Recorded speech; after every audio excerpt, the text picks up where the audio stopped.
Guys, welcome to Vaji's stories. ఈరోజు video topic ఏంటి అంటే చాలా బెస్ట్ ప్రైస్తో షిమ్లా ఊటీ లాగా ఉండే మంచి ప్లేస్ అరుణాచలం. అది తమిళనాడులో ఉంది. మేము దానికి ఎలా వెళ్ళామంటే ట్రైన్లో వెళ్ళాము. అండ్ ఫస్ట్ మేము చెన్నైలో దిగాము.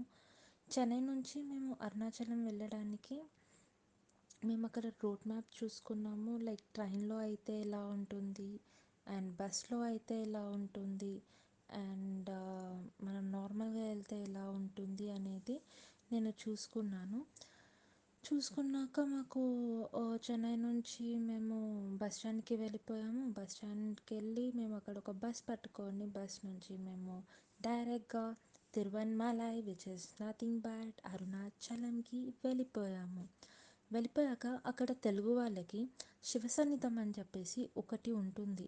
అక్కడ ఎవరిని అడిగినా చెప్తారు. మేము అక్కడ తీసుకొని రూమ్స్ తీసుకొని ఇది చేసాము. రూమ్స్ తీసుకొని హోటల్లో దిగాము. ఆ రూమ్స్లో దిగాము. అక్కడ బ్రేక్ఫాస్ట్, ఫుడ్ అండ్ డిన్నర్ మొత్తం పెడతారు వాళ్ళే. మనిషికి 200 తీసుకుంటారు పర్ డేకి. కానీ అక్కడ నుంచి విజువల్ ఉంటుంది చూడండి, సూపర్బ్ అసలు. అరుణాచలేశ్వర కొండ అక్కడ కనిపిస్తుంది. మేము ఇంకా ఆ రోజు నైట్ అయిపోయింది మేము వెళ్ళేసరికి. నెక్స్ట్ డే మార్నింగ్ మేము గిరి ప్రదక్షిణం స్టార్ట్ చేసాము. గిరి ప్రదక్షిణం ఆల్మోస్ట్ 14 to 15 కిలోమీటర్స్ ఉంటుంది. అండ్ అక్కడ చాలా లింగాలు ఉంటాయి. మనం అదంతా స్టార్ట్ చేసి ఎండ్ చేసే లోపల అన్నీ తిరిగి అక్కడ కోరుకున్న కోరికలు తీరుతాయని చెప్పేసి అంటారు. నాకైతే తీరినాయండి. అండ్ ఆ గిరి ప్రదక్షిణం అనేది చాలా మంచిది అని చెప్తారు. పౌర్ణమి రోజులు బాగా రష్ ఉంటుంది. అండ్ మీరు మామూలుగా వెళ్ళినా సరే బాగుంటుంది. కొంచెం గిరి ప్రదక్షిణం చేసుకున్న వాళ్ళు చేద్దాం అనుకున్న వాళ్ళు కొంచెం ముందుగా కొంచెం వాకింగ్ ప్రాక్టీస్ చేస్తే బాగుంటుంది అని నా ఒపీనియన్. నేనైతే అలానే వెళ్ళానండి. అండ్ నా ఏజ్ అయితే కొంచెం చిన్న కాబట్టి ఎవరికైనా సూటబుల్ ఉంటుంది. అక్కడ రోడ్స్ అన్నీ చాలా బాగుంటాయి. లైక్ మనం ఉట్టి కాలు మీదనే నడుస్తాం కాబట్టి నేనైతే ఉట్టి కాలు మీద నడిచాను. సో ఆ రోడ్స్ అన్నీ మంచిగా ఉంటుంది నడవడానికి. అండ్ అక్కడ నుంచి మేము నెమ్మదిగా ఒక 2 to 4 కిలోమీటర్స్ అయిపోయాక కాళ్ళు ఒకటి బాగా నొప్పి పుట్టింది. అండ్ 5-6 కిలోమీటర్స్ అయ్యాక ఇంకా నొప్పి వెళ్ళింది. ఇంకా మొత్తానికి ఎట్లాగో అట్లా కంప్లీట్ చేశాను 15-14 కిలోమీటర్స్ ఆఫ్ గిరి ప్రదక్షిణ. కాళ్ళు మాత్రం చాలా నొప్పులు పుడతాయి అండి. దాని సైడ్ ఎఫెక్ట్స్ 3 days వరకు ఉంటాయి. మీరు నడవలేరు, అక్కడే కూర్చుండిపోతారు. కానీ this is one of the best experiences అని చెప్పవచ్చు. అండ్ ఆ తర్వాత ఏంటి అంటే మేము చాలా ట్రూప్తో వెళ్ళాము. నేను, మా చెల్లి, మా మమ్మీ, డాడీ, బాబాయ్, నానమ్మ, పెద్దమ్మ, పెదనాన్న అందరితో కలిసి వెళ్ళాము. సో వాళ్ళందరూ ఆటోలో కూడా మొత్తం గిరి ప్రదక్షిణ టైప్లో చేయిస్తారు. అక్కడ ఒక 300-400 తీసుకుంటారు దానికి. సో మీరు అలా కూడా వెళ్ళొచ్చు ఒకవేళ నడవలేను అనుకుంటున్న వాళ్ళు. కానీ అరుణాచలేశ్వర స్వామి అందులో ఉంటారు అని చెప్పేసి అంటారు. అండ్ మెయిన్ అట్రాక్షన్ ఏంటంటే కొండ అండి. మీకు పిక్స్ దిగాలి, ఫోటోగ్రఫీ ఇష్టం ఉన్న వాళ్ళైతే సూపర్ ఇది చేయవచ్చు. అండ్ మనం గిరి ప్రదక్షిణ హైవే మీద నుంచే అవుతుంది అది. సో బాగానే ఉంటుంది. మధ్యలో మీరు కూర్చోవాలంటే కూర్చోవచ్చు. అక్కడ మొత్తంకి చైర్స్ అవన్నీ ఉంటాయి.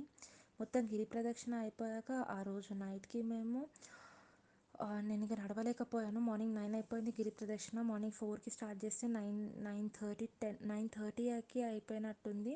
ఇంకా నేను ఇంకా 10 అడుగులు వేయడానికి కూడా అర్ధగంట పట్టింది. కాలు పట్టేసుకుపోయినాయి నాకు. ఇంకా నైట్కి మేము టెంపుల్కి వెళ్ళాము. అది కూడా టెంపుల్ పిక్స్ పెట్టాను చూడండి. అక్కడ అమ్మవారు శక్తిపీఠం అంటారు. అండ్ అరుణాచలేశ్వర స్వామి చాలా మహిమగల అతను స్వామి, శివుడు. నాకు చాలా ఇష్టం శివుడు అంటే. మీరు కూడా వెళ్ళి చూసి దర్శించుకోండి. చాలా అంటే చాలా బాగుంటుంది. అండ్ అక్కడ టెంపుల్స్ కనిపిస్తారు. ఇక్కడ ఫారినర్స్ చాలా ఎక్కువ మంది ఉంటారు. నేను ఎందుకు అని రీసెర్చ్ చేస్తే అర్థమైంది ఏంటంటే ఇక్కడ రమణ మహర్షి ఆశ్రమం ఉందండి.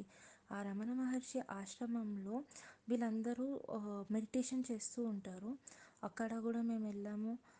2 days అక్కడ మేము విజిట్ చేసాము. 2 days ఉన్నాం మొత్తం అక్కడ శివ సన్నిధానంలో. అండ్ రమణ మహర్షి ఫొటోస్ చాలా బాగున్నాయండి. అక్కడ మీరు మెడిటేషన్ చేస్తే చాలా అంటే చాలా ప్రశాంతంగా ఉంటుంది. ఇంకా అక్కడ హారతి అవన్నీ ఇచ్చారు రోజు నైట్ అంతా. మా లక్ ఏంటంటే రమణ మహర్షి గారి బర్త్డే రోజు మేము నెక్స్ట్ డే బర్త్డే అనగా మేము వెళ్ళాము. ఫుడ్ కూడా చాలా అంటే చాలా బాగుంటుందంటే, మీరు తెలుగు వాళ్ళైతే శివ సన్నిధానంలో మనిషికి 200 రూపాయలు తీసుకుంటారు. హాట్ వాటర్ అన్నీ ఉంటాయి, 3 పూట్ల ఫుడ్ ఉంటుంది, అండ్ మోస్ట్ ఇంపార్టెంట్లీ హైజీన్ ఉంటుంది. చాలా అంటే చాలా బాగుంటుంది. మీరు అక్కడే ఉండి తీసుకోవటం బెటర్ అని నా ఒపీనియన్. అండ్ తర్వాత రమణ మహర్షి ఆశ్రమం అక్కడ మొత్తం షాపింగ్కి కూడా బాగానే ఉంటుంది, మీరు వెళ్ళొచ్చు అండ్ ట్రై చేయొచ్చు. అండ్ లెస్ ప్రైసెస్లోనే ఉంటాయి. సో ఒక్క అరుణాచలం టెం టెంపుల్ అరుణాచలంకి, ఒక్క అరుణాచలంకి మాకు అన్నీ కలిపి ఆల్మోస్ట్ 7 మెంబర్స్ వెళ్ళామండి మేము. అంటే 2 మెంబర్స్ బాబాయ్ నానమ్మ, మేము ముగ్గురం, మమ్మీ డాడీ నేను. సో మొత్తం కలిపి 7-8 మెంబర్స్కి గాను ఓన్లీ హోటల్ అకామిడేషన్కి 1600 పడ్డది పర్ డే. అది చాలా తక్కువ. అండ్ మొత్తం అంతా కలిపి ఒక అరుణాచలం మొత్తం హైదరాబాద్ టు అరుణాచలం వెళ్ళేసరికి మాకు పడ్డ cost with food and all 5000 for 8 people. And it's really awesome and less price. మేము ఫొటోస్ ఫుల్గా దిగామండి, అండ్ చాలా బాగుంది, చాలా ఎక్స్పీరియన్స్ చేసాం. అండ్ నెక్స్ట్ వ్లాగ్ వచ్చేసి కంచి.